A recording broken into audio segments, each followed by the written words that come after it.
Good morning, ladies and gentlemen. This is Talking Point on WESN, your content capital. WESN HD, the only nation in the station, broadcasted in HD, folks.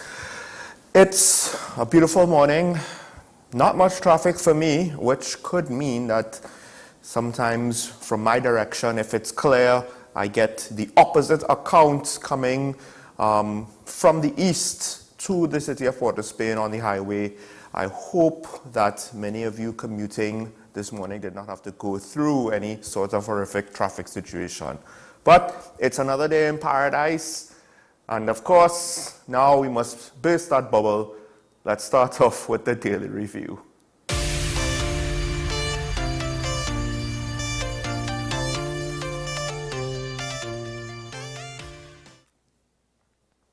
One of the things we've enjoyed for quite some time is quite cheap electricity rates. And now the RIC is continuing its consultations, seemingly with the goal of increasing the electricity rates that the average citizen, businesses, etc. would probably be charged. Now, this has brought about a couple of complaints or a couple of questions. One of which is the fact that it seems as though there's a predetermined outcome, which then makes it difficult to accept that these are actually consultations. Because if it's consultations, what you do is you go to the people you're consulting and you hear what they have to say about a given idea, a given course of action, a given strategy, see what might be the issues, and adjust to suit. Adjust so that you don't run headfirst into the issues. And right now, the main issue is the fact that the economy is not in a good place.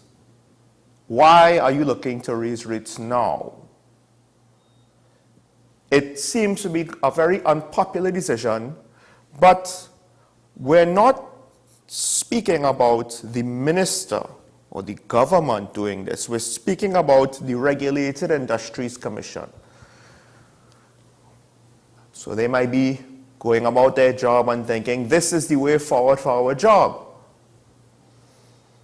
But then I really do wonder if they truly consulted with the people of Trinidad and Tobago, if they would think this is a good idea. Because, I said it before and I'll say it again, part of TNT's issues is that certain stakeholders are not paying their bills. And by stakeholders, I think the largest amount of money is not with regards to the people, the members of the public who aren't paying their bills, which, by the way, if that's your problem, increasing rates to try to compensate does not actually solve any problem, because you still have illegal connections and people not paying for their bills, etc. But the government is also not paying its bill. And it seems as though they can't disconnect a government office. So my question is, and I've said this before, is this a way to compensate for that? Well, you know, what are we going to do to the government? So we'll just charge the people more, because they're saying the review of electricity rates could see an increase in domestic rates between 15 and 64%. Right now, more than ever, it's difficult to absorb that. And this is after the government asked us to absorb higher fuel prices, which, okay, fine, sure. And we don't know how WASA is going to unfold. Not necessarily saying that a rate increase is going to come out of their restructuring if that ever happens. We keep hearing about it. We keep hearing about it. Nothing is done there. So now they're looking for a rate increase in TNTech. Is this the time? And if this was a necessity, an explanation as to why would be appreciated. That said, there's also questions with regards to the meetings. An opposition MP was basically saying, why are so many communities being lumped together in these meetings? Now, that is a concern of mine on both sides of the coin. First of all, what happens if the communities, a significant amount of people from each community listed for each meeting wants to attend? Will there be enough capacity for that? Will there be enough time to hear all of these people? The flip side is, I remember seeing footage from one RIC consultation where there wasn't a lot of people. Is it that people take it for granted or don't attend or don't know when to attend, and these meetings are not well publicized and advertised, etc., etc. And not enough is done to get people to come to participate. So they just say, well, look, if we're going to get one from here and one from there, let's just have one meeting, make things more efficient, rather than set up a whole meeting for only 1 or 2 people. Okay, I understand that, but that's also concerning. Because then one could argue you're not really getting a good grasp about the public's concerns and position on this issue would be. And perhaps more needs to be done to ensure better participation. But consulting, I mean, that's a word used, and I've almost never seen. The one time I've seen consulting with the public actually work, the person involved was crucified for it. Right? Usually when a national level consultation goes on, it seems it's not really consultation, it's announcements in the form or in the guise of consultation. Now the business community is saying, hold off on this now. This is the Coover Point Leases Chamber. And the thing is, they are asking for alternatives, and here's the flip side to the coin.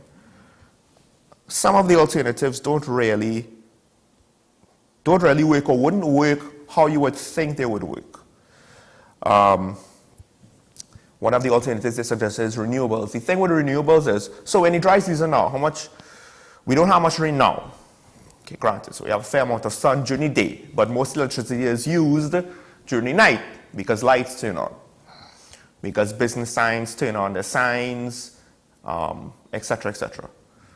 That's a whole host of electrical devices that's not used during the day, for the most part. But then also, you know that you could lose sun. This is not even taking rain into account. So when we get into the rainy season, that's a whole other kettle of fish. Wind is not also going to be consistent. And at night time, if the wind stops, then you have neither wind nor solar. What you're going to do? Because a power grid does not like a drop in electricity all of a sudden. So you have to actually, ironically, maintain enough other forms of power generation to make up for the shortfall, which potentially could be 100%. We're not a large country, so it's not impossible that wherever our wind and solar farms are, they might be unavailable at the same time. Battery and electrical storage at that scale is not so simple. When solar panels at that scale, and even wind, because I've seen individual wind generating devices for individual buildings, at that scale, and the transmission of power is not that simple. So we might still have to actually end up with, because we have to have natural gas power generators on standby. So all of the suppliers that we have now, to some extent we'll be playing them, not half, not a third, not a reduced rate, because we'll have to have them on standby. All of these things will have to be locked in place, and however much we use might not actually help with the price. This is what happened in Germany. There's a reason why their cost of electricity went up ×4. I believe, if my memory is correct. The main thing is that you have to maintain now two power generating sets of infrastructure. And of course, the new one, the renewables, will have all of the capital, the initial capital investment you'll be encountering upfront right now. So it's not so simple. So unfortunately, that's not really a quick solution. Maybe in the long run, yeah, we might be able to figure out a way to do it effectively. But to just say we're going to do renewables right now, no. Because again, that capital cost up front, that's why the Prime Minister, as well as other stakeholders, have been warning us that, look, renewables is not the easy, quick fix solution that it might appear to be.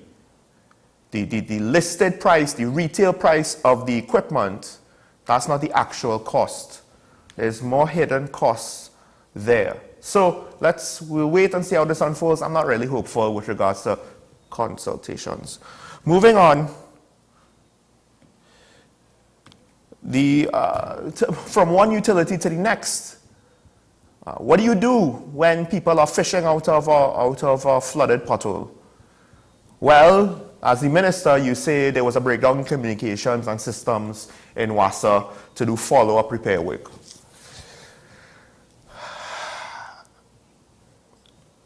I have high hope to Minister Gonzalez that he will get the work done, because to an extent he has said the right things, in my opinion, about WASA. The issue is this scenario where you don't want to repair potholes because then WASA will dig up the pothole, and when WASA digs up the pothole to fix a leak, they don't repair the pothole. So they leave the pothole once again. And my co-host had said multiple times, you wait and wait and wait to see if WASA will fix the hole. They're not to fix the leak. They're not fixing the leak, so you pave the road, then they look to fix the leak. Almost as though they're doing it for spite. Or it's almost like they forget about the leak and they're lazy. And when they see a patch the leak, they're like, oh gosh, we had to go and do this quick. Kind of late. This has been a joke, an ongoing joke, I think, throughout the national sphere. Just because it's a joke doesn't mean that there's not any truth in it. Some of the best comedy is based off of reality. So my question to the minister is, why does it sound, based on the reporting, to be fair to him, based on the reporting, it sounds like this is a new revelation that he is informing us about. I was informed that because of a breakdown in communication at the district level, the area manager from WASA did not attend to the matter with the level of professionalism expected. No, incorrect. According to what is reported, I would argue that the area manager from WASA, he attended to the matter with the level of professionalism that I expected.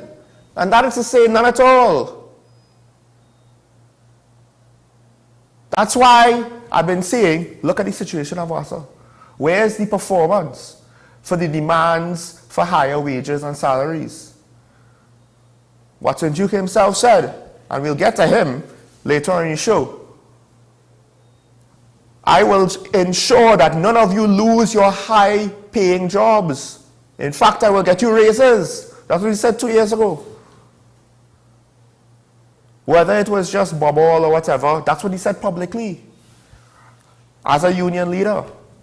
High-paying jobs, higher wages, that's what they want. Where's the job performance to at the very least try to justify that to us? Definitely not here. Definitely not here. And literally, when's the last time you have heard of WASA handling a road leak and repair properly?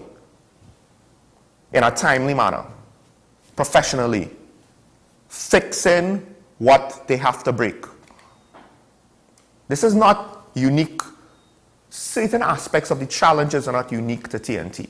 We had a video about recycling roads where somebody in New York basically said, paved roads don't last as long as they're supposed to last in New York City because they do the same thing. They have to dig up and do repairs constantly as well for leaks and for electrical lines running underground, etc., etc. Fine, for all of their gas utilities. They have a lot of utilities underground. I get it.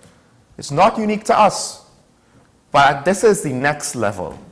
This is the next level. And we've been experiencing it for a while, so why is it news to you, Minister? I thought this is the whole reason why we needed WASA to be improved, to come out better, to have better management, to have a more professional attitude, to get rid of the dead weight that's just in the authority to collect a check. Anyway, for this next utility, we had to wait and see, but we've been waiting for several years. Remember, after Petrotran and WASA was supposed to be next. This is what? The 5th year is almost a whole term in office. So do they really want to fix it? I suspect it's an uphill battle for the cabinet to go and do something unpopular with voters, because actually making improvements is not the strategy to win elections in this country. Actually making improvements gets you voted out of office. Keeping different stakeholder groups happy That's what helps you get votes, because you rely on their support every 5 years. So are we going to see any improvements? I don't know.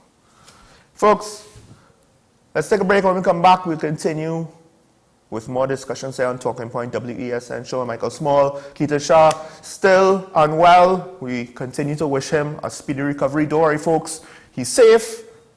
He'll recover, just a matter of time. But that said, we still wish him the best. We'll be right back.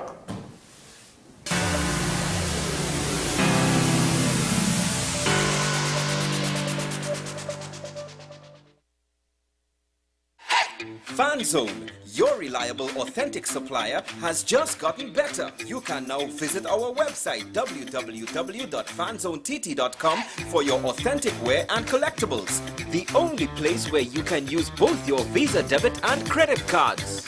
Visit our website fanzonett.com to make your purchase today. The best birthday gifts are at dbesttoys.com.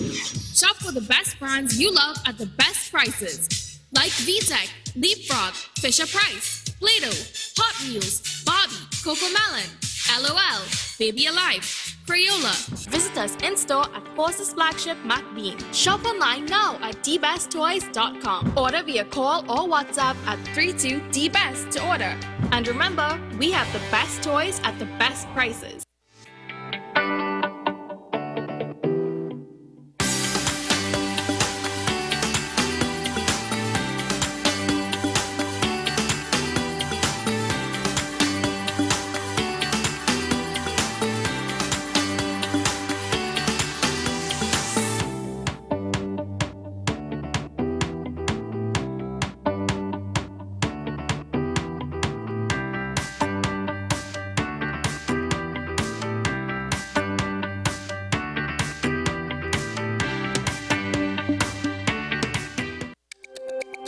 Every word, every line, every paragraph depicts a real moment in someone's life. A father, a sister, a mother, a brother. We at Newsday are dedicated to you, the people, and through independent, unwavering journalism, strive to always bring your stories to life.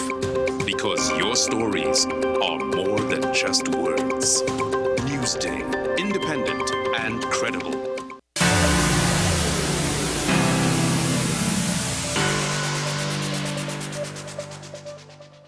Welcome back to Talking Point, ladies and gentlemen.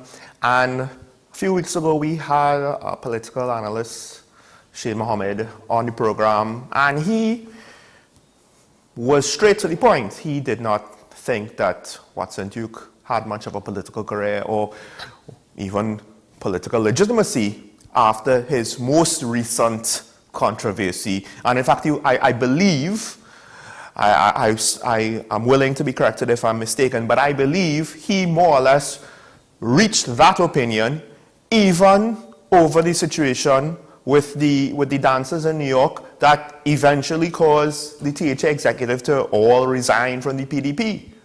All of them. Not one stayed behind. However, don't tell Mr. Duke that. He is continuing his political career. That, how he's doing it, might be just as telling as his videos over the last situation, if you read between the lines. I'll get more into that, but first, to hear how to hear him speak about himself, it's time to cue this.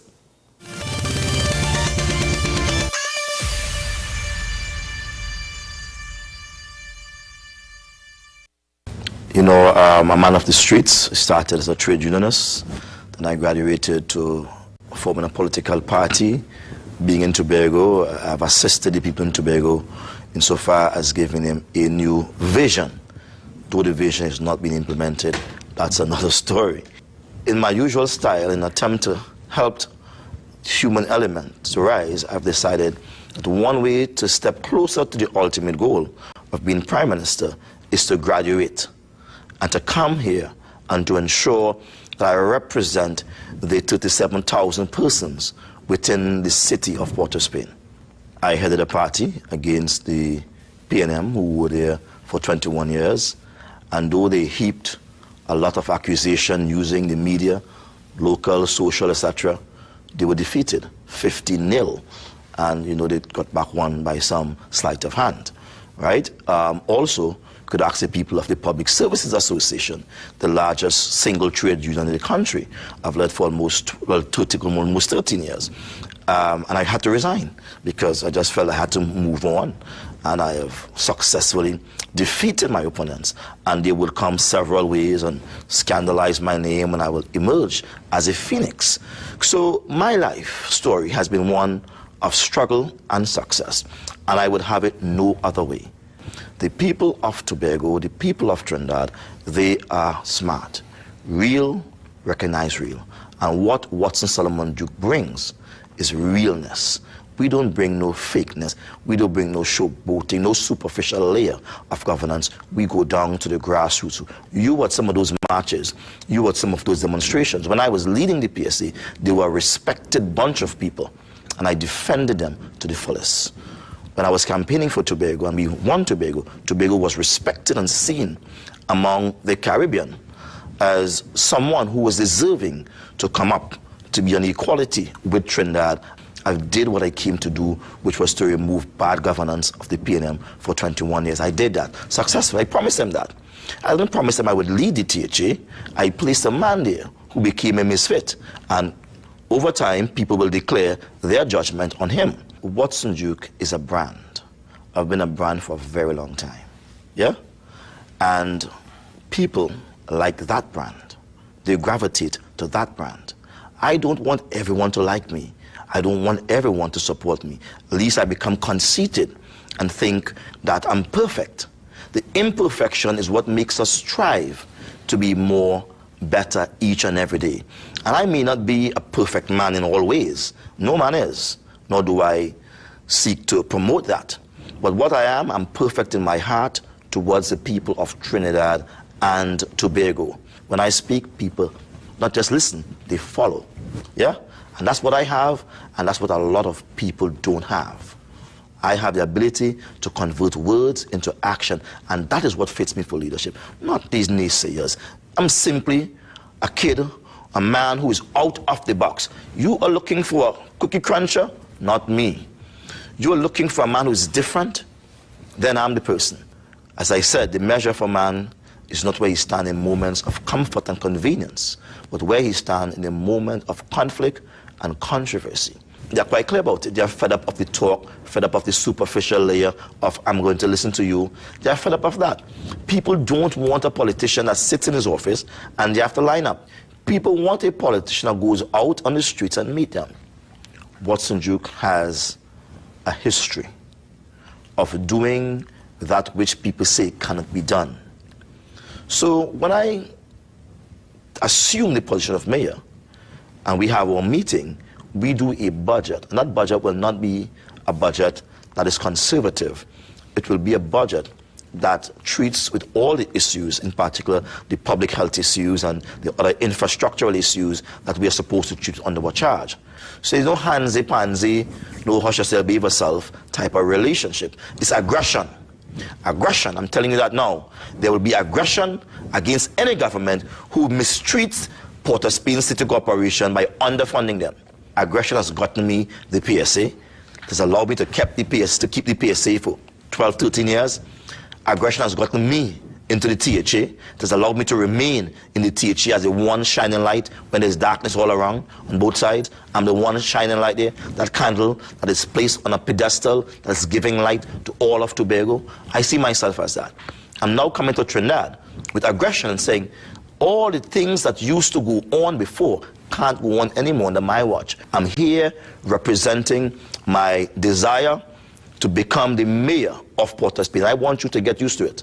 His Excellency, worship, Watson Solomon Duke. Folks, that is the man himself, the Duke. And I'm going to say this. I have no personal feelings about our political figures, except, technically speaking, they directly impact, my life because they run the country. And as much as possible, I try to limit it to what the individuals say. And in the case of Mr. Duke, he says a lot of things that I have issues with. I don't need anybody else to tell me any sort of rumors or things I hear. No, I just listen to what the man says. And it is very hard for me to agree with the vast majority of it. And the few things that I do agree on, because I'm sure there were things in there that sounded great to you, yes. And that footage, courtesy of TV6, you could get the whole interview there if you want to watch more of it. And I'm sure he will be on the campaign trail for the next 6 months or so. He'll say a lot of nice things. A lot of nice things that sound right to the ear, that emotionally will sound right to you. However, when you really analyze it, it's all buzzwords. It's all generic buzzwords. I'm going to help the poor. I'm going to get things done. I'm going to fix the problem. There's no actual knowledge. There's no expression that he actually understands the details of what's going on with complex problems. In fact, sometimes it implies that he does not understand exactly how complex the problem is. And he's going in guns blazing, saying he will do what other people can't be done because he has accomplished things that they said cannot be done. What is the vision that he's pushing forward? And what has he actually accomplished? I mean, look at the union. Is the state of WASA and the state of the PAC an accomplishment? I don't think so. I've said all the details as to why, and I'll go into that later. I won't go all into that now. What about the THA? What did he accomplish there? And when he said something interesting. There are a lot of things there that I disagree with on a factual basis. He said that he had to resign from the PSA because he felt it was time to move on. No. He had to resign from being the president of the PSA because he was told that for him to get this position in the THA, the deputy chief secretary, you cannot be president of a union and essentially be on both sides of the negotiating table when it came to wage negotiations and collective bargaining. Also, there's the fact that just, time-wise, if you're the deputy chief secretary and you're supposed to have a full slate of work, when would you have time to be a union leader? And if you're taking time to be a union leader, how would you devote enough time to your public office? It's not easy to get members of an executive. They don't have free time. Apparently, Duke does not understand these basic things. He wanted to do both. And it took a while before he was willing to accede and divest himself from the PSA. Time to move on? Well, yes, eventually, when he found out he couldn't do both, I suspect that's when he decided it was time to move on. And he calls back to, look at what I did. What did you do? How he handled the union did not garner or engender any respect out of me. Maybe it did out of you. Call in and let me know later on, towards the end of the show, after the 9 o'clock news break. But it didn't in me. And when this show started, some of the over-the-top antics of Mr. Duke were some of the things that I pointed out at the very beginning. I mean, what did he accomplish in the THA? As a minority member, as a minority assemblyman, I believe, at the time, when we had issues with the ferry service, or this actually might even be before he was a minority assemblyman. But when they had issues with the ferry service, he made a big hullabaloo about swimming to Trinidad to highlight the plight of the people of Tobago. Yeah, he didn't make that swim. He didn't make that swim. He didn't even know how to communicate and bow out graciously. He just kind of sulked off and did whatever. I heard there was a jet ski involved to get him the bulk of the way, or a boat. I'm not entirely sure. It doesn't matter. He didn't swim from Tobago to Trinidad. He wants to claim the victory. And I've said this before and I'll say this again. Yeah, he's the owner of the PDP, whatever that's supposed to mean. In a legal sense, I have no idea what that's supposed to mean. But he was not the top of the ticket. The primary person, the first person you vote for, in this country at the very least, but in many countries, is the person at the top of the ticket. Not the person behind the throne, but the person to go up on said rhetorical, because he doesn't have that kind of authority in the office, throne. So it flabbergasts me that he says he put a misfit as Chief Secretary of the THA. No, I think you realized that you could not get the job done as the main candidate, so you had to put somebody else up there. I think that's what it is. Notice, leading up to that THA election, his national appearances were, at least in my memory, maybe I'm wrong, quite minimal. And he was still the president of the PSA then, but somehow he was able to stay out of the news with regards to any sort of PSA issues. Because usually, when there's a PSA issue, meaning we want more money, he will basically find some way to be aggressive, as he calls it. So, I don't know where he gets off taking credit for the election. I'm pretty sure he founded the PDP, that's all well and good. He provided the platform, and the 15 or 14 people who resigned, assemblymen and councillors, they're the ones that made that election happen. That's what I saw on the ground. A track record of doing things. Okay, Deputy Chief Sec, and I do believe part of his portfolio was to push forward autonomy. Didn't really see anything being done. We heard a lot of complaints after the fact. When everything blew up, then we hear complaints about how he was treated. But he didn't have the strength of character to figure out a way to sort that out, or if necessary, to put in a graceful manner pressure on Farley. He is the political leader. So all this time you accepted Farley's authority as Chief Secretary, except with that one situation that really and truly it looks like he did not understand proper legal procedure for the disbursement of public funds. That's the hill you're going to die on.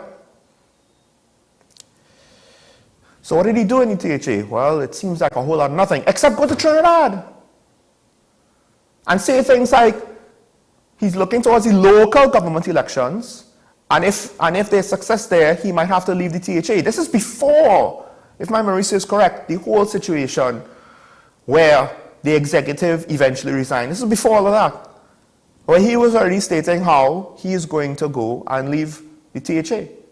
Again, I understand, as you could see the headlines, it's a stepping stone.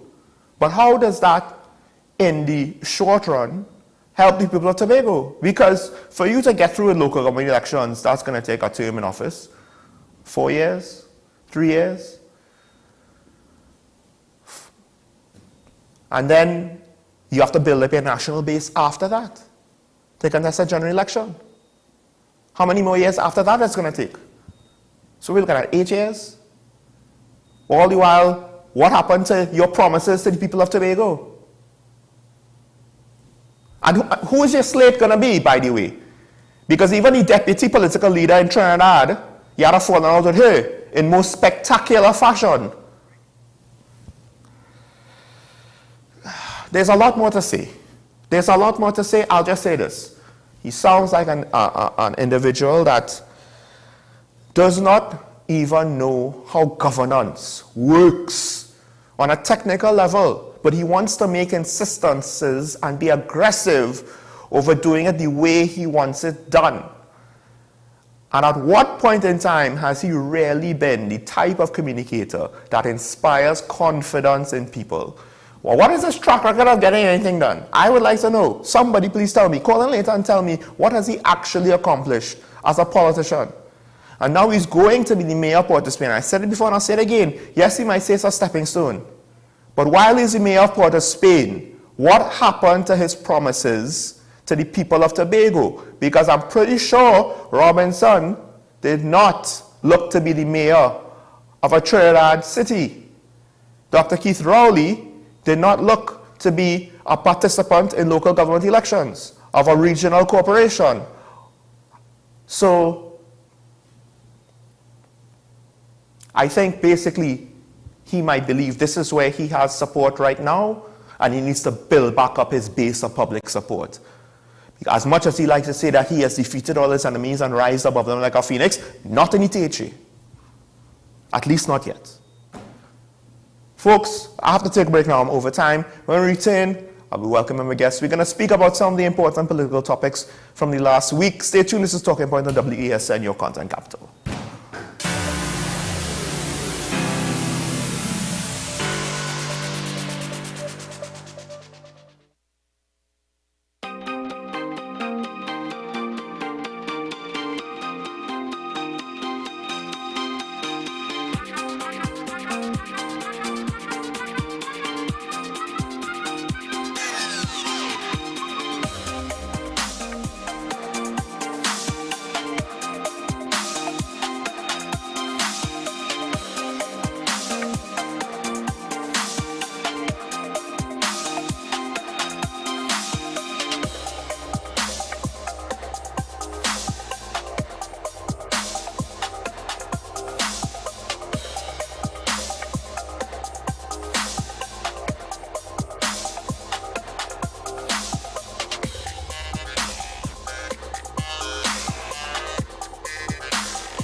The issue, the continued rise in the price of flour and its impact on the cost of living in Trinidad and Tobago. How should we go about it? I want to ask you, what has been revealed to you about the state of vulnerability in the country because of this exercise and because of what we're going through? Is the government losing the war on the vaccine front? The discussion should revolve around the common good for the greatest number of people in Trinidad and Tobago. How do we inculcate a sense of respect and regard for people who may not be of your own political ilk or persuasion? The communities are now being used by political opportunists. So when the tables are turned, it's the same way. Okay, this has been 10 Questions. I'm Andy Johnson, and we'll see you next time. Join me, Dr. Nalini Kokaram, on What's Up Doc, where we discuss all your burning questions concerning health. Trinidad and Tobago is among one of the highest risk group of patients that develop this form of genetic breast cancer. What I'd like to take home from a short interview like this is screening. You must screen. Because it's silent. It's silent. Yeah. And because it's silent, you don't know it's there. What's Up Doc, every Tuesday and Thursday on WESN, Content Capital. With society plagued by a host of issues, with debates surrounding our urgent concerns falling short, with questions of our future not always being answered, the conversation continues. Join me, Kemuel Pascal, as the voice of the youth comes to life. We will confront the controversial topics of today's world to gain answers that are key for a better tomorrow. One and One with me, Kemuel Pascal. Wednesdays at 10 a.m. Only on WESN, Content Capital.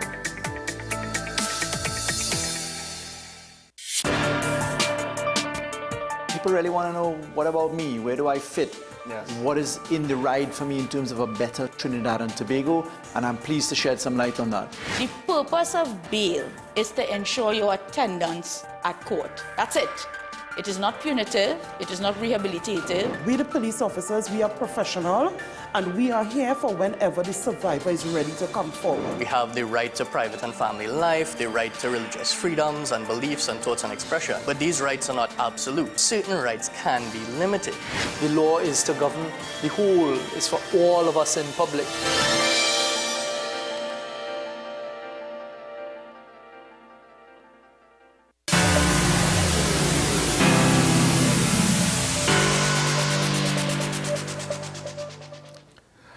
Welcome back to Talking Point. And I am joined here on Friday, of course, with Mrs. Janelle John Bates. Good morning. Hi, good morning. And we are here to talk about some of the topics on the National Fair, some of which we've spoken about before. But there's one topic that I want to get into first that we didn't really address here on Talking Point yet. Right. And it's actually interesting because I haven't determined how big of an issue I think it is. Okay. And I'm speaking about the situation in Brussels, right, where it seems as though an account from our embassy right, is going to be closed.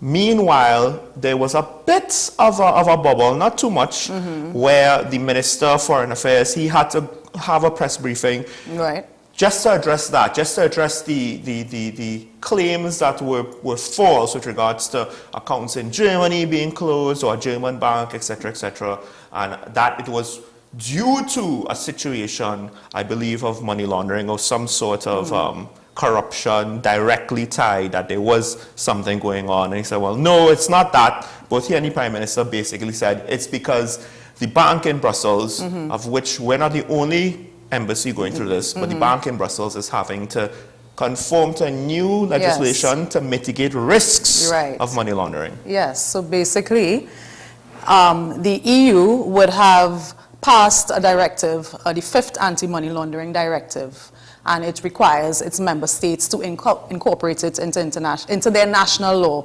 So Belgium would have done that in like 2020, which they would have amended their money laundering law to conform with what the EU directive is saying. And one of the things the EU directive is saying is that where banks and other entities in your country does business with what they call high-risk third countries, you have to essentially put in place what we call enhanced due diligence. So they have to undertake, the banks will have to undertake certain increased measures, basically asking a customer for more information. And that is like a standard thing in money laundering. So there are ways to prevent money laundering, and one of the ways you prevent money laundering is through what you call customer due diligence. Know your customer. And when your customer is someone you assess as being a higher risk, you have to undergo enhanced due diligence. So what the EU has basically said is that we are basically telling you that countries that we have listed as high-risk third countries, high-risk third countries, you have to undergo this enhanced due diligence with them. So what I surmise is possibly that the bank has decided, look, we probably just don't want to have to undertake all this extra work to deal with you because you are now been placed on this list. Or maybe they said, or could be, I'm not saying this is what happened, they probably attempted to undergo the know your customer asking for further information. Maybe they didn't get what they wanted. Well, so it's one of those two things in my opinion. Well, Minister Brown, if my memory is correct, he did say that they asked the bank for the reason and they did not necessarily provide a reason. So I guess your first theory, I think, actually could just be it. It could be that they don't want to have to undertake this. It seems as though, first of all, I believe that we're allowed an extension. Yes, until May. I think the government has asked for an extension to essentially find another bank. Yes. I don't think it's an extension to comply with anything. It's like, look, just give us time, we will find another bank. And the root of the situation is, I believe, it's because we're considered a non-cooperative jurisdiction. We are yet to comply with all the international standards. And I feel like that's a bit of a mix-up because when I did the research, it's not that we're a non-cooperative. That's not the heading. It's called a high-risk third country. Well, so what that sounds even worse. No, so it's a high-risk third country who has whose has certain deficiencies in their money laundering strategies, but have undergone a sort of plan with the Financial Action Task Force to address these deficiencies, right? So the EU basically developed this list using what they have termed the objective methodology, using 2 points. The first is to look at the Financial Action Task Force lists of countries who may have certain deficiencies, and then they did their own assessment where they ranked or looked at countries under 8 different points, including what laws you have in place to address money laundering, what laws you have in place to sanction money launderers, and all those different things. There's as I said, it's 8. I have them here. Actually, criminalization of money laundering, customer due diligence requirements, the existence of dissuasive, proportionate, and effective sanctions, the powers and procedures of your competent authorities, your practice in international cooperation, your implementation of targeted financial sanctions, and the availability and exchange of information on beneficial ownership of legal persons and legal arrangements. So basically, it's a whole assessment they undertook. And I am kind of so surprised that Trinidad would meet the threshold of a high-risk third country, because when I looked at our FAFT, the Financial Action Task Force, our last monitoring report, we were, in terms of the Financial Action Task Force has 40 recommendations that they want all countries to undertake to address money laundering. Right. We have complied with their technical requirements in terms of, we are ranked as complicit and partially complicit in terms of 35 of those recommendations. Right. We are low. We have a low ranking in only 5, and we have none where we have been listed as not complicit, compliant. Right. Non-compliant. Yes. Well, I mean, I understand what you mean. Right. So we are basically 35 out of the 40 recommendations. We are compliant. So well, it's not 40. Although I guess what you're stating is the severity of where we're positioned seems to be out of proportion. But I will say, though, that in addition to the 40 recommendations, a country is also ranked on their effectiveness in terms of outcomes. So you can have all your policies and laws and regulations in place, which we basically have. Right. But in terms of the effectiveness of the outcome... I mean, we have a procurement legislation, we just don't see it.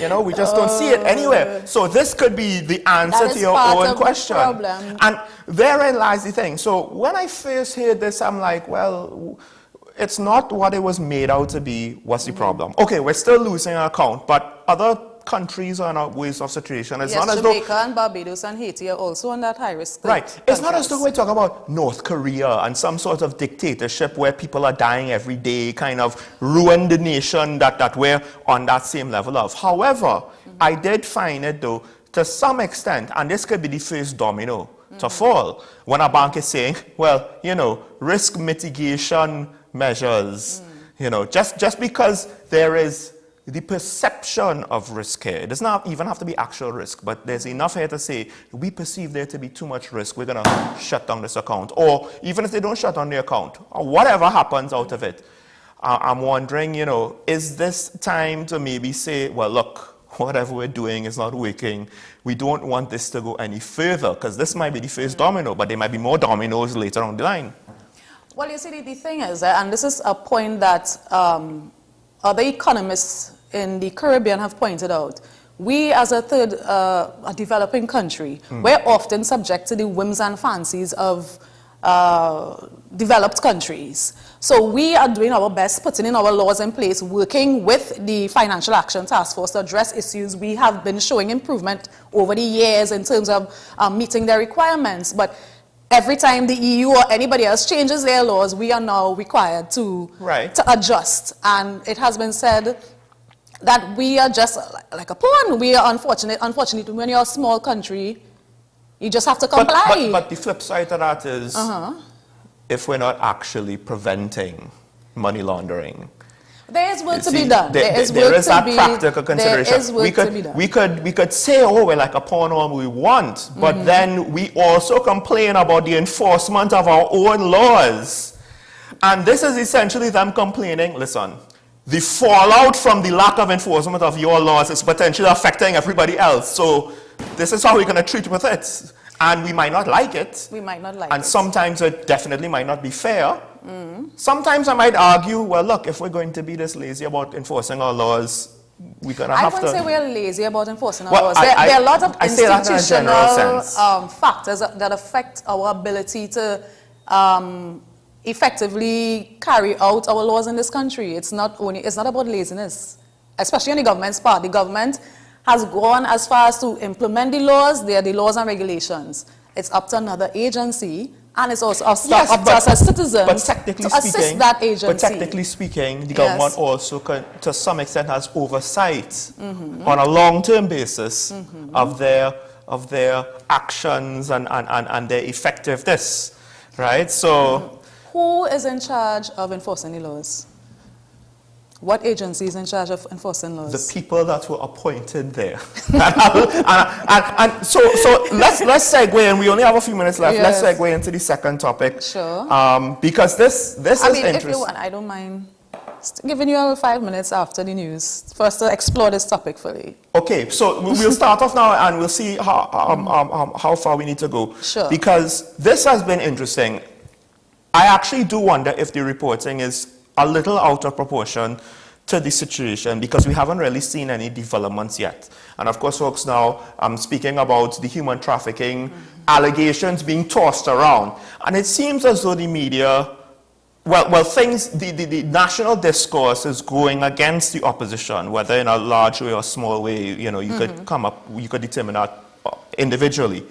However, in the national discourse, I'm not really seeing much with regards to actual detailed information, explanation as to why, this is just all up in the air and hasn't been seen about allegedly for years, because that's the unstated implication with everybody's claims, right?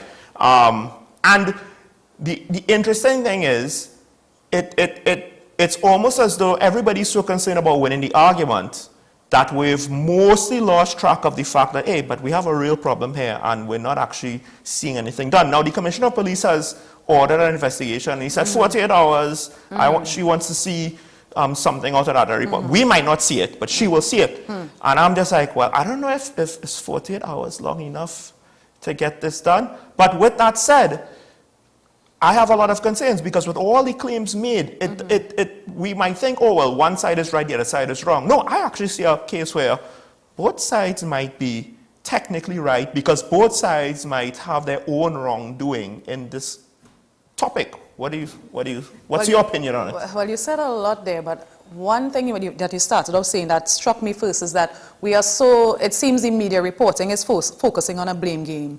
Is it the opposition? Is it well, to be fair, the government? The speakers are all kind of framing it that way as well, huh? Fine, but journalists, I think, have a responsibility, and there's so much that came out of the report. Beyond that, one of my first issues is we are almost dehumanizing the potential victims. The focus is on, well, you do it or you do it. There are real people who are affected by human trafficking. Why is there not more focus on that, the victims, given information on how to identify a victim, how to identify a human trafficker? What are our statistics in terms of addressing that issue? I feel like we are focused on the bacchanal and not the meat of the issue of human trafficking. So that's my first problem with how this whole situation is being reported. And I'm looking at the time. I don't know if you want me to get into my second issue. Yeah, quick.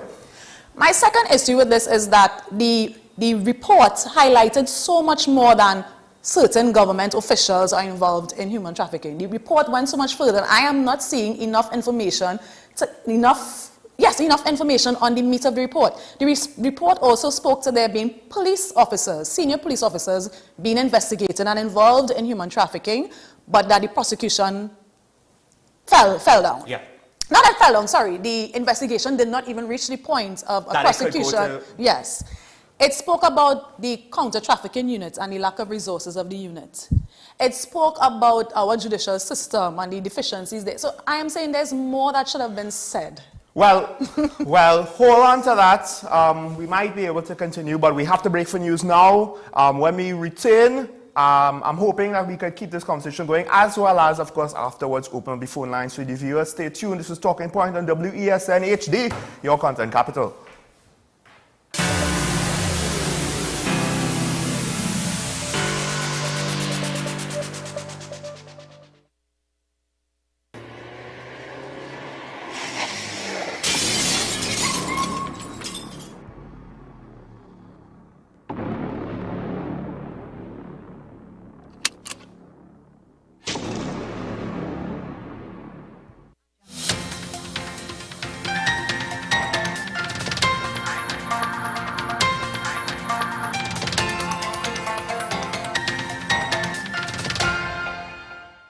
Here's your WESN News on the Hour. I am Denise Martin. Thanks for joining us. Here are the headlines. Farmers up in arms over foreign meat sales. Top Cup receives a courtesy call from Chinese ambassador. PDP leader explains bid for mayor. And internationally, millions snowed in California's snowstorm. Now for the details. Former Farmers Union head Shiraz Khan says government needs to address the issue of foreign chicken selling at a lower price of local chicken.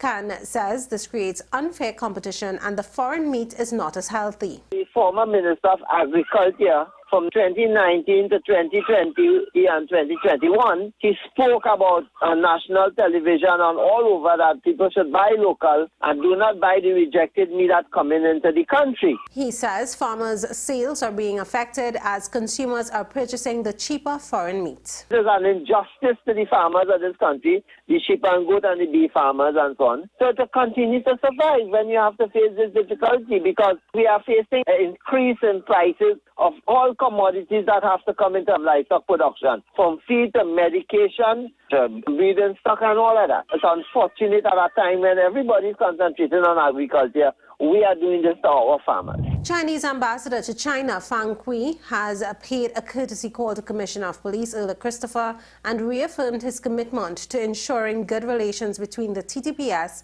and the Chinese embassy. The meeting was held at the Police Administration building on Wednesday. Discussions centered on continued cooperation in the area of law enforcement and the exchange of training, knowledge and state-of-the-art technologies such as CCTV cameras and body-worn cameras for officers. The ambassador spoke of the multi-departmental approach to tackling crime in China and the emergence of the Peaceful China Initiative. PDP leader Watson Duke has explained his reason for running for mayor.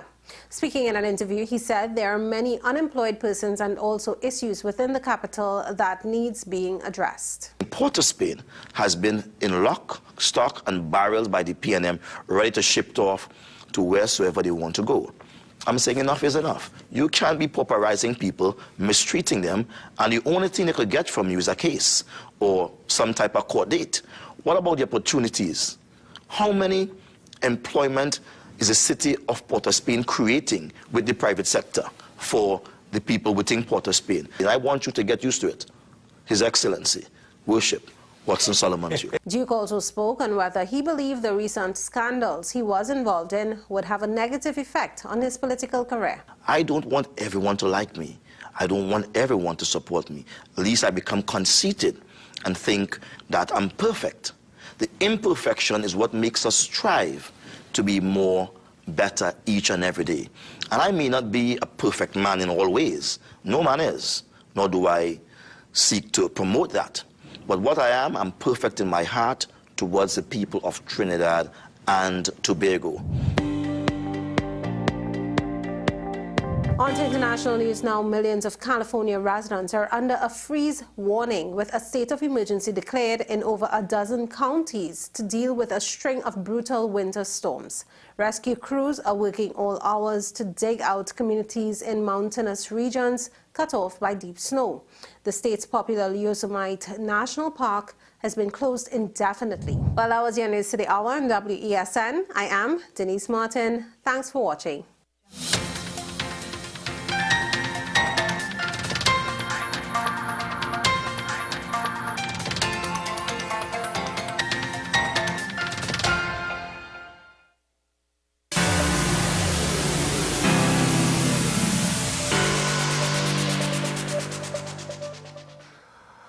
Welcome back, folks. Just before we open up the phone lines, wanted to finish off this discussion, and we continued it off air, right, as the news was going on, but you're concerned about the fact that we are leaving things where we're not really addressing the entirety of the issue. To my thinking, and the entirety of the issue is the fact that the report also goes into potential corruption with regards to police and deficiencies in the judiciary, which to me, on a basic level, is not news. We've heard and had these questions over various cases, and it's ongoing. I constantly complain the PCA and the Professional Standards Bureau ain't good enough, and the judiciary, look how long it takes to get trials done, among other issues.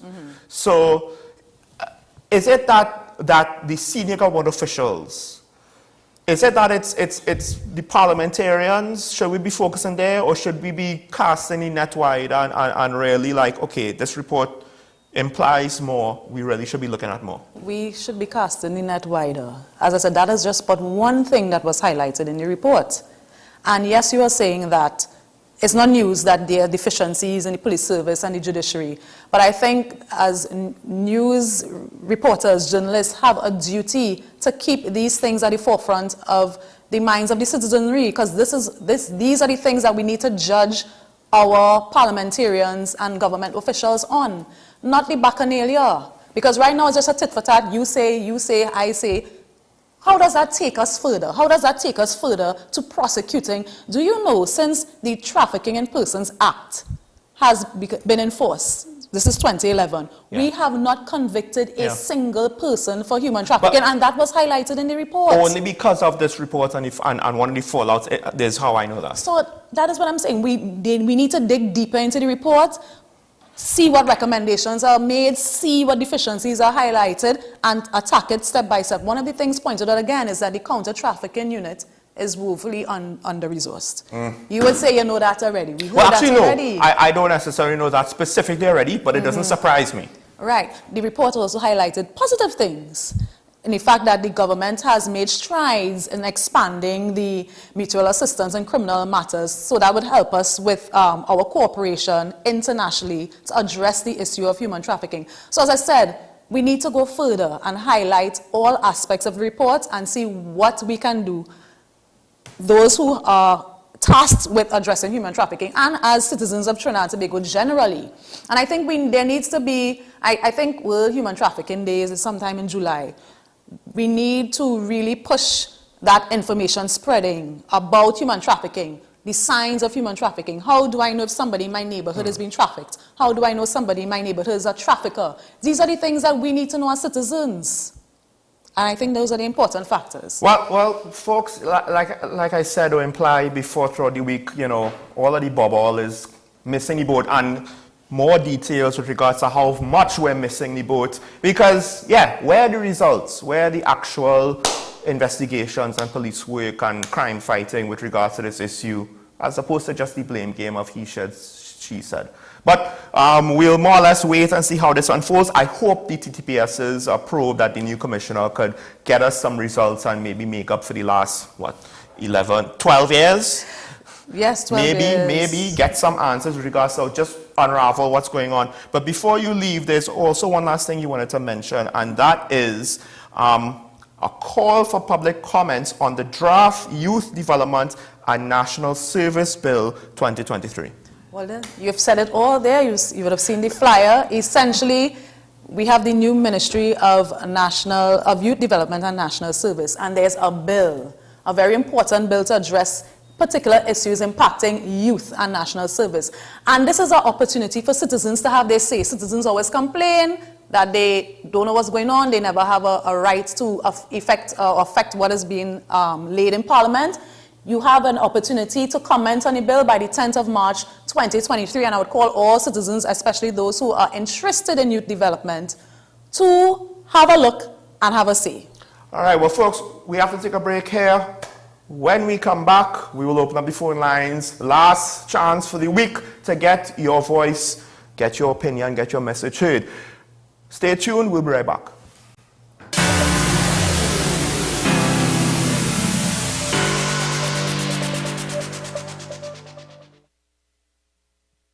FanZone, your reliable, authentic supplier, has just gotten better. You can now visit our website www.fanzonett.com for your authentic wear and collectibles. The only place where you can use both your Visa debit and credit cards. Visit our website fanzonett.com to make your purchase today. The best laptops and tablets are at dbesttoys.com. Get a Gateway 14.1-inch Ultra Slim notebook or an HP 14-inch laptop at the best prices in TNT. Get the Fire 7 tablet for $474. You can also shop the latest Amazon Fire Sticks. Call now at 32DBEST to order or visit us in-store at Forces flagship MacBean. Shop online now at dbesttoys.com. Free delivery available throughout Trinidad and Tobago. Cash or links on delivery.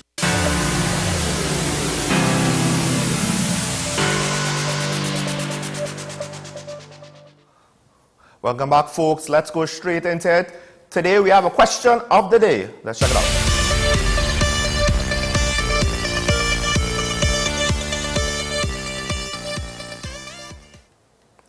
And with all I had to say about the Duke, I wanted to know, do you think that the PDP has the ability to challenge the PNM and UNC in the next general election? Do you think that the PDP has that ability? Because according to Mr. Duke himself, his latest bid now, his attempt to win the position of Mayor of Port of Spain, is just a stepping stone to then become the Prime Minister. So let me know what you have to think about that. The phone lines are open. We already have our first caller from San Fernando. Good morning, caller. Hey, morning, Sean. Morning. You unpacked a lot this morning then. Let me start with the RIC. I disagree with you in the fact that the RIC has a purpose. The RIC makes a recommendation based on what the application by whatever industry. They have made a recommendation and now they have put it out. They say, okay, this is what we recommend, and now the public has the ability now to come and say, we don't agree with it, this is what we want, this is what... That is the consultation part. So now, and I agree with a rate increase for tea and tech. I have been advocating this for years. So we have to understand, if we want to move away, we're talking about diversifying the economy, Sean. Yeah. One of the other things we have to think about is, if it is that we want to diversify, we also have to evolve the economy. True. And this issue of what you call, of subsidies, we have to get away from it. And if it is that we were able to do it with the gasoline, we can do it with this as well. Just quick, before you get into the other points, with regards to increasing, I agree. My whole thing is to the timing with regards to the state of the economy now. Without that, I would agree with you wholeheartedly. And the second thing is... When is that a good time, Sean? There is never a no, good time. Well, I know there's never a good time, but this is a particularly bad time. The second thing is the fact that this will impact diversification, because with regards to certain effort, yes, we will save money from the subsidies, but to some extent, it's just transferring the costs. But for business owners and new small businesses, their costs will increase. The same argument was made when the government wanted to increase the price of fuel, you know. I know. Argument that you just had there. The problem is we have to go through that increase. So this is the second. If this was the first, I might be more willing. Also, the fuel price increase, that was a bit more stark and immediate and severe, I think, than this. I could be wrong about that. All right. The other point is WASA. Yeah. WASA also needs a rate increase. WASA, what I would like to see with WASA is that people need to start to pay for what they use. So I am advocating this metering. We have to get this metering up and running, and then if it is that if this is the rate, and then you regulate how you use the water. And as simple as that. Yeah. My third point is that issue with the embassy and the accounts being closed by the EU. This is not a new thing, Sean? Yeah. Let me give you an example. In 2017, 2018, I had a daughter going to university in Germany. We got the student visa and everything. You have to open an account in Germany, and you send the money. When she went to Germany, and she went to the bank, because you just have to go to the bank now and they give you the card. She went to the bank. The bank they gave her a check. And they said, we are not opening any accounts for people in Trinidad and Tobago, because they have been blacklisted since 2017, 2018. Yeah, yeah. So now this thing with the embassy, this is a shot across our bow, you know. It is unfair to small and developing states and for people who have done all of this. All the money laundering cases that come up, where they come up from, is in Europe, is in Delaware, is in England. That is where it's coming from. Okay, caller, I'm sorry, I have to cut you there because I have another caller who's been waiting. But thank you for that point. Thanks. I'll if I have any comments, I'll have after. We have another caller from Petit Valley. Good morning. Morning, Sean. I want to discuss Mr. Watson Duke this morning. I want to find out where all the moral values gone into politics these days. You know it's stemming from Mr. Donald Trump give them the model, where he come out as a private businessman, right? Went into the public sector, think he could do what is want by grabbing the woman crotch with his video and still win the election. So Mr. Duke and them is following Mr. Donald Trump model. Now, Mr. Duke said, no man is perfect. I agree with that. But here's the trick. When you're in a private sector and you have your own business and you're doing your private stuff, now I don't care about your business. You could do what you want. Once you're in the arena, in the public sector, and I paying you your salary, and little children is watching with your political leader, with your video and send out videos, that concerns me. And that's what you're getting mixed up with. You could do your stuff in your private business. Nobody cares. Right? Same thing like Mr. Arnold Roberts. He's crying a swim team right now to Carifta. 12-year-old and 11-year-old and 13-year-old. He was pissing drunk for carnival and know himself in a mass band. That is okay if you're in your private business. Right. But when you're in the public business, conduct yourself. Right. What? Have a nice day. Thank you, caller. No. You actually said what I was possibly going to comment, or you clarified. So, but we have a caller waiting. That's what I want to get to. So, thank you. We have a next caller from Shogunas. Good morning. Good morning, Joe. Morning. Yes.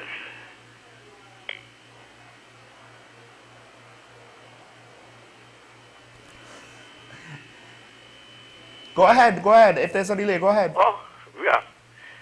You engage a review of the rates. It's not an increase in the rates. What the RIC do is review the rates. Now, if the government was doing what they're supposed to do, this review would have reduced the cost. And it's because they're not doing what they're supposed to do, we reach in this position, and I cannot understand your position that we must continue it. If you are mismanaging something and you see the problems, you have to adjust them. But bear in mind that an application for review of WhatsApp rates was made 10 years ago. Oh, right. I brought up this to you before on more than one occasion. Yeah. And up to now, the RIC has not made a decision on that. The RIC has come up with this new system. Now, it is true they have the power to do it. When they come up with a proposal, the normal thing was the utility will come up with a case why the rate should be reviewed and give up the case. And that is which gives justification for people saying that the RICS have already made up their mind. And the stupidness that they put up there will not work. I cannot see why we here must continue to have the cheapest utility rates in the world and boast about it, and then people have a problem in paying a reasonable rate. And finally, on this question of the human trafficking, Quick, huh? all these politicians, they know nothing about it. All I know you're hearing about all the committees and who was on it. And worse is the new police commissioner. You have a trafficking unit in the ministry. All you have to ask them is for what is the latest report. Instead, you go on to put an investigation into it. What kind of rubbish is Caller, I have to thank you there. I have another caller waiting. Okay, thank you. I mean, you're right, but from what I understand, that unit is not working properly. That's why they don't potentially have a report. But you're right, they're supposed to have an up and running unit. Of course, don't forget the question today, folks. Do you think the PDP could challenge the UNCDP in the next election? But we have another caller from Shogunas. Good morning, caller. Sean, yes. You really put in UNC member Shane on Watson Duke? Of course, the PDP will be challenging the UNC. I would just like to mention, I don't even know about that one, to be honest. Carnival vibes completely shut off. Kudos to the new commissioner of police hitting the ground running. Port of Spain Carnival this year was the safest ever. But I would like to say, as a 22-year-old law student with aspirations to enter the parliament, to see a senator like that on Carnival Tuesday saddens me. We, as young people especially, need to hold our leaders to higher levels of accountability. Anyways, and before I go, let's kudos to the great program. Hold on. What was that, caller? Just suggest more calls next time. One more thing. What was your last point? Episodes, as a 22-year-old law student, I would just like to tell my fellow youths that you can live on $3,000, $4,000, and $5,000 early in your career because you don't need a new number plate or have to post bottles in the club Saturday and in a fancy restaurant Sunday. We have a great country and we need to be appreciative of the things we have. Thank you. Thank you, caller. That's a good point. That last point he made, you don't have to live beyond your means at the start of your young adult life. You don't have to live beyond your means. But we have a caller from Dabity. Good morning, caller. Yeah, pleasant morning. Two topics I want to talk on quickly is that, again, let me congratulate you all for a wonderful program. I'm missing your co-host, but I wish him well. Yeah, with respect to the senator that appears to be drunk and looking very delirious, I want to believe that the same individual was in a tape some time ago. And as far as our highest, the parliament, I haven't been seeing any exemplars. I haven't been seeing whereby ethics is shown there at all, and the manner in which business is conducted is not really something that our children should try to emulate. Mm-hmm. You know that they have the Muna, right? They mock you, but I still think that there's nothing with respect to ethics anymore, and the behavior of the senator is unbecoming of a senator. With respect to the RIC, let me quickly say this. The RIC is mandated by law to conduct these reviews every 5 years.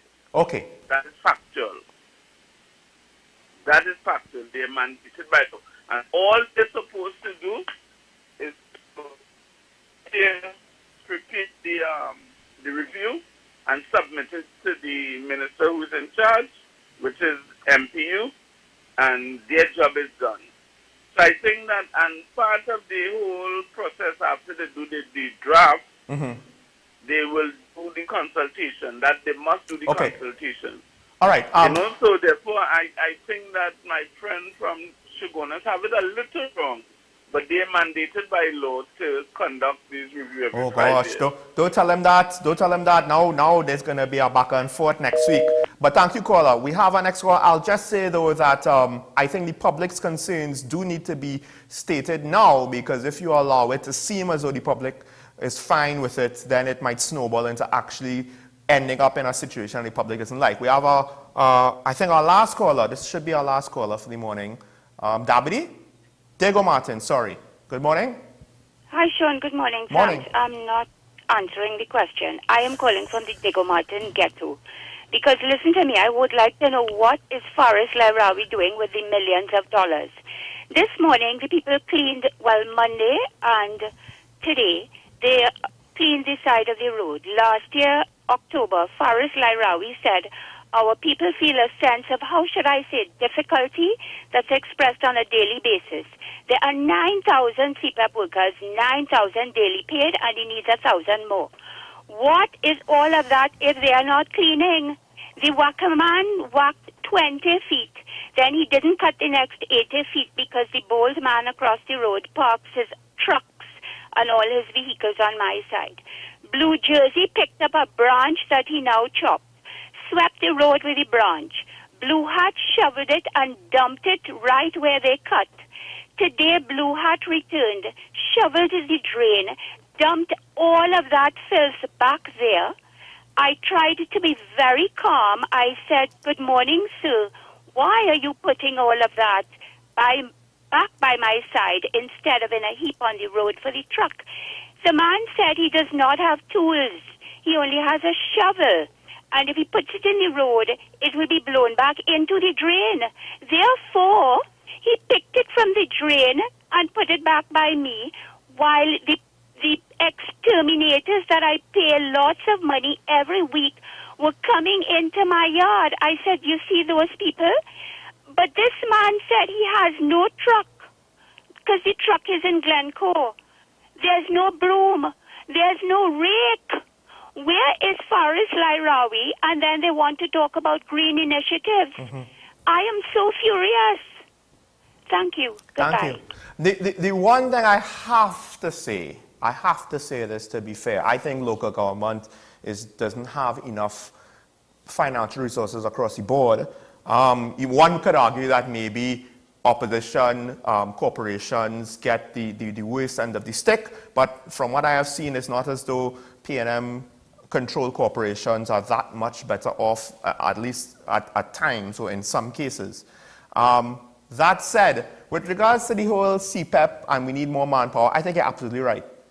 When we see on a regular basis a CPEP gang with about 25% or less actually doing work at any one period of time, I understand there's some people taking a break because of physical labor, but you can't tell me that 3/4 or more of a gang needs to take a physical break at one point in time. How does that work? How does that work that only a quarter is actually working at any one point or period of time? And it's always, that's how it always appears. It's not as though sometimes you see the whole group working and sometimes you only see a few of them working. No, it always appears that the majority of them are either standing up, sitting down, in some cases lying down. In some cases, they brought out beach chairs to sit on, to watch the others work. So then now, they're getting a salary. And this is one area, now I get it. Somebody told me not too long ago, we take it for granted that the private sector's efficiency is greater than the public sector, and that is not necessarily true. And to be fair, I do agree with that. But with regards to staffing levels and what employees are allowed to get away with in the public service, Lord help us. So I don't know if adding more CPEP workers, if you want to add 1,000 more CPEP workers, you're actually probably only getting productivity out of about 200 of them. So there's about 800 extra mouths to feed that not adding anything to the nation. So I think politicians don't seem to understand labor and staffing and what a weekday is supposed to be. Maybe that's because they themselves don't really, most of them, not all, but quite too many of them don't actually do a whole day's work. Anyway, we have to wrap. This has been an interesting week, ladies and gentlemen. I'd like to thank all of those who called in. It'll be interesting to see what happens over the weekend. Hopefully, we do not see a surge of gun violence as the hospitals expect to happen. They expect this to happen over the weekend, folks. Hopefully we won't see it, and hopefully we will have maybe some good news next week. Always remember, as my co-host says, today is a good day to have a good day and to have a great weekend, but we have to be responsible to do our part to make it show. I'm Sean Michael Small on behalf of everybody here at WASN. I want to say goodbye. We will see you next week. Take care.